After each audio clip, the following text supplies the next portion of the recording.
આ તરફ Commonwealth ગેમ્સના executive board દ્વારા 2030માં યોજાનાર કોમનવેલ્થ ગેમ્સની યજમાની ભારત માટે અમદાવાદના શહેરની ભલામણ થઈ છે.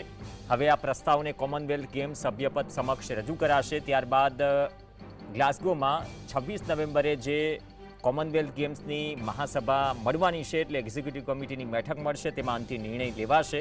અમદાવાદને યજમાની મળશે તો ભારતમાં બીજી વખત કોમનવેલ્થ ગેમ્સની યજમાની થશે. આ પહેલાં 2010માં નવી દિલ્હીમાં કોમનવેલ્થ ગેમ્સનું આયોજન થયું હતું. કોમનવેલ્થ ગેમ્સની એક્ઝિક્યુટિવ બોર્ડે અમદાવાદને યજમાની આપવાની ભલામણ માટેના અનેક કારણો આપ્યા. સમિતિએ વિવિધ માપદંડોના આધારે જે દાવેદારી છે તેનું મૂલ્યાંકન કર્યું અને આ મૂલ્યાંકનમાં ટેકનિકલ વ્યવસ્થા, ખેલાડીઓનો અનુભવ, માળખાગત સુવિધાઓ, તંત્ર અને કોમનવેલ્થ ગેમ્સ વચ્ચેના સંબંધોના આધારે નિર્ણય લેવાય છે.